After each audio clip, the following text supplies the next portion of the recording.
Laman web yang dibina adalah mengenai subjek bahasa Melayu yang bertajuk kata ganda. Dalam laman web ini, kemahiran yang difokus ialah aspek tata bahasa Melayu sekolah rendah tahun 4. Seterusnya, kumpulan kami akan meneruskan dengan reka bentuk pengajaran berdasarkan model Escher. Sebagai makluman, model Escher merupakan reka bentuk pengajaran yang boleh digunakan untuk merancang penggunaan media secara bersistematik dan adalah berasaskan bilik darjah. Secara umumnya, model Escher terdapat 6 langkah. Sebelum memulakan sesuatu proses pengajaran dan pembelajaran, guru haruslah menganalisis belajar dari berbagai aspek. Aspek yang perlu diberi perhatian ialah ciri umum seorang pelajar ataupun sekelas, pengetahuan sedia ada dan juga gaya pembelajaran. Bagi kumpulan kami, sasaran yang ditujukan ialah murid tahun 4 dan mereka adalah terdiri daripada latar pendidikan yang berbeza. Dapat diperhati bahawa kanak-kanak pada umur ini adalah lebih tertarik dengan cara pelajaran yang berbeza. Bagi pengetahuan sedia ada, adalah dimaklumkan bahawa murid pernah mempelajari kata ganda penuh pada tahun-tahun yang lepas dan kata ganda sebara akan diajar sebagai tajuk baharu. Bagi gaya pembelajaran pula, seperti yang diterangkan tadi, murid adalah lebih mudah untuk memahami sesuatu topik yang baharu melalui pembelajaran yang melibatkan ruang visual ataupun dalam bentuk grafik. Setelah menganalisis ciri-ciri yang terdapat dalam belajar, maka guru boleh menentukan objektif yang perlu dicapai. Di sini, terdapat 4 perkara yang perlu diberi perhatian. Yang pertama ialah kumpulan sasaran. Dan kumpulan sasaran bagi kumpulan kami ialah murid tahun 4. Perkara yang kedua ialah bentuk perlakuan, iaitu apa yang dihasratkan oleh guru kepada murid. Merujuk kepada dokumen standard kandungan dan pentafsiran iaitu DSKP bagi subjek bahasa Melayu tahun 4, maka kami telah menetapkan objektif ialah murid perlu memahami dan menggunakan kata ganda penuh dan kata ganda sebara mengikut konteks. Perkara yang ketiga ialah syarat perlakuan, iaitu pada akhir pembelajaran ini, murid perlu menggunakan kata ganda yang betul berdasarkan ayat diberi. Ayat di sini boleh dalam bentuk melengkapkan ayat ataupun terdapat pilihan ayat dan pilihan jawapan dan murid perlu memilih jawapan yang sesuai untuk diisikan. Dan perkara terakhir ialah standard pencapaian, iaitu setelah proses pengajaran pembelajaran ini, murid haruslah dapat menjawab 10 soalan betul daripada keseluruhan soalan yang telah ditujukan. Yang ketiga ialah pilih kaedah, media dan bahan sumber. Langkah ini adalah sangat penting bagi memenuhi ataupun mencapai objektif pembelajaran yang diinginkan. Belajar sambil bermain ini telah melibatkan pembelajaran yang merentasi 3 domain, iaitu melibatkan kognitif, afektif dan juga psikomotor. Kaedah ini juga secara tidak langsungnya telah membudayakan proses pembelajaran secara bermakna, kerana dalam permainan ini bukan sahaja mendapat keseronokan dan mereka juga dapat mempelajari ilmu yang baharu. Dan pengayaan adalah untuk murid yang telah menguasai topik. Mereka mampu mengaitkan ilmu pembelajaran dengan kehidupan seharian. Latih tubi boleh dilihat apabila murid yang kurang menguasai topik itu, mereka perlulah membuat latih tubi ini sebagai pengulangan fakta untuk lebih memahami soalan. Dapatkan gambar dan nota slide pula bertujuan untuk menarik perhatian murid. Dan secara tidak langsungnya dapat membantu guru untuk menerangkan perkara yang sukar dalam bentuk visual. Gambar ini adalah sebagai sokongan untuk memberi gambaran kepada murid. Video dan animasi pula telah mengintegrasikan beberapa jenis media. Contohnya, dalam satu video itu terdapat video, terdapat gambar dan audio. Dan media bergerak ini akan menghasilkan imej yang bersifat realistik dan murid akan lebih menguasai topik itu. Tata bahasa dewan perlu dipegang sebagai panduan pengajaran utama, terutamanya dalam pengajaran tata bahasa Melayu. Bahan sumber sedia ada boleh digunakan sebagai bahan tambahan. Perlu diingat bahawa guru haruslah bijak untuk memilih maklumat yang relevan sahaja kepada murid. Segala maklumat yang diperoleh dalam bahan sumber perlu diubah sesuai dengan menggunakan bahasa yang lebih senang, ringkas dan mudah difahami oleh murid. Pemilihan bahan sumber juga hendaklah bersesuaian dengan tahap penguasaan murid. Seterusnya adalah gunakan media dan bahan sumber. Langkah ini menunjukkan kepada cara guru dan murid memanfaatkan media dan bahan sumber pengajaran pembelajaran. Bagi memastikan kejayaan penggunaan media dan bahan sumber, tindakan-tindakan berikut perlu dilakukan oleh guru. Pertama sekali, semak, pratonton atau kaji bahan sumber sebelum digunakan di dalam kelas. Guru hendaklah mengkaji dan menyemak bahan sumber yang telah dipilih sebelum menggunakan, terutamanya semasa penghasilan laman web yang memerlukan pelajar mengamalkan pembelajaran berasaskan kendiri. Seterusnya, sediakan bahan untuk penggunaan dalam kelas. Guru hendaklah merancang langkah penggunaannya dalam pengajaran pembelajaran. Dalam langkah ini, guru hendaklah meramal masalah yang mungkin timbul dan bersedia dengan pelan alternatif untuk menyelesaikan masalah tersebut. Yang ketiga, sediakan persekitaran yang sesuai untuk penggunaan. Dalam konteks ini, hutang-hutang pautan dalam laman web kumpulan kami telah disusun atau dalam keadaan yang mudah dilihat dan diaplikasikan, mengurangkan masalah teknikal yang akan dihadapi oleh murid. Bukan itu sahaja, guru haruslah menyediakan pelajar untuk mendapat manfaat daripada bahan-bahan sumber. Dengan menggunakan berbagai animasi dalam laman web yang dibina oleh kumpulan kami, minat dan rasa ingin tahu pelajar untuk terus belajar dapat dipertingkatkan. Akhir sekali, bagi menyediakan pengalaman pembelajaran bagi pelajar, guru hendaklah berjaya memilih kaedah dan teknik penyampaian yang sesuai. Sebagai contoh, kumpulan kami telah banyak mengaplikasikan teknik permainan bahasa. Langkah kelima pula merupakan libatkan pelajar dalam pembelajaran. Dalam konteks ini, sesuatu pembelajaran akan berlaku apabila terdapat perubahan tingkah laku pelajar.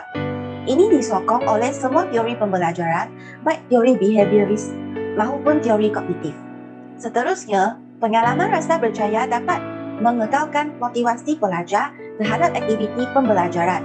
Lantaran itu, guru hendaklah memberikan maklum balas sebaik sahaja pelajar menunjukkan kejayaan. Bagi mencapai keperluan ini, kuis yang disertakan dalam laman web kumpulan kami banyak membekalkan maklum balas serta-merta sama ada seperti tambah markah jika jawapan yang betul dipilih dan menunjukkan jawapan yang betul jika pelajar telah memilih jawapan yang salah.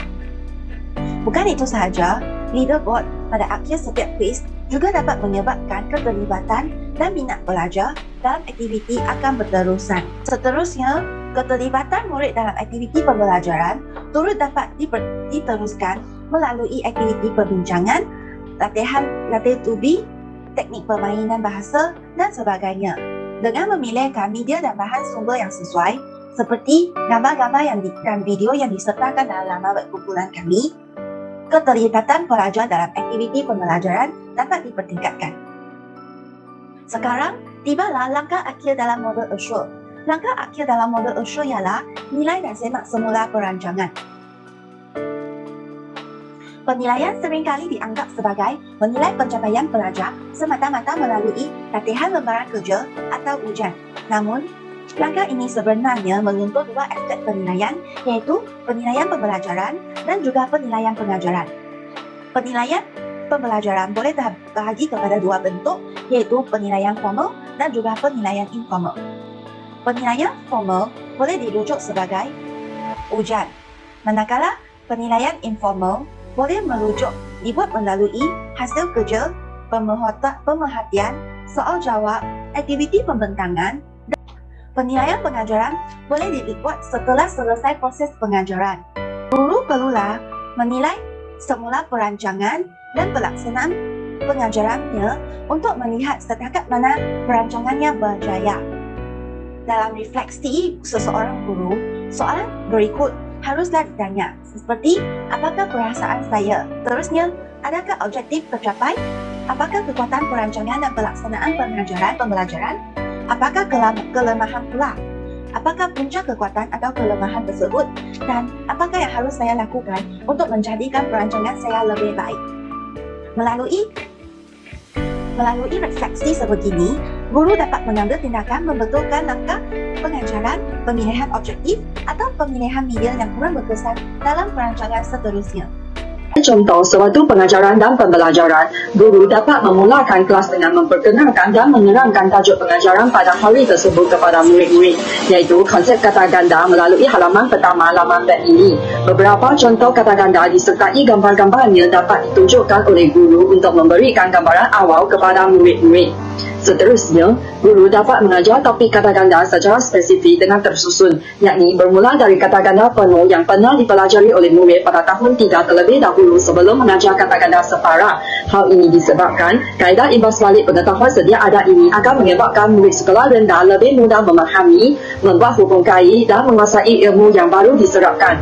Bagi memasuki topik kata ganda penuh, selainkan menekankan di isi kandungan laman web ini, guru dapat terus menekan butang animasi kartun yang dilabelkan sebelah kiri ini untuk masuk ke halaman kata ganda penuh.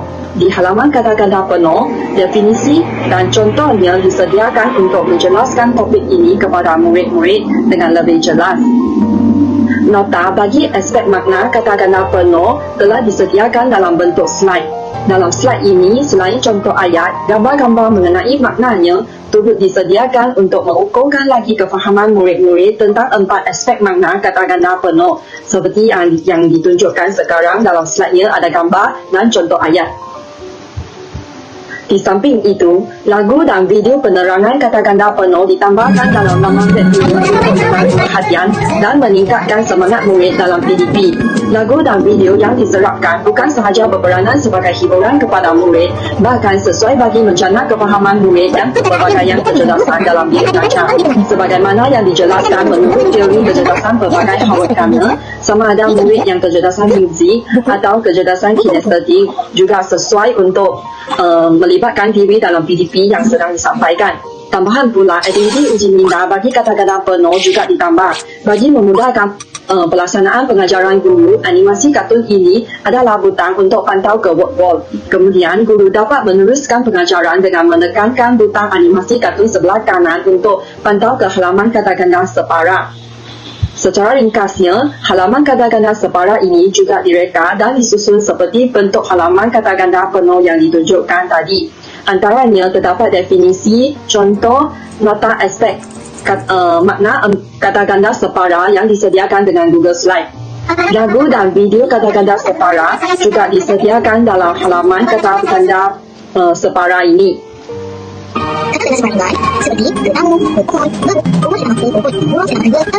Seterusnya, aktiviti uji minda yang dipantau ke perisian word wall juga seperti yang ditunjukkan di atas juga disediakan. Akhir sekali, guru dapat menekankan animasi kartun sebelah kanan ke halaman latihan bagi mengukuhkan penguasaan murid tentang topik kata ganda penuh dan kata ganda separa.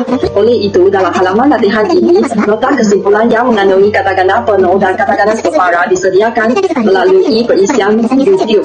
Latihan pengukuhan dan latihan tambahan yang direka melalui perisian word wall turut disediakan dalam bentuk permainan.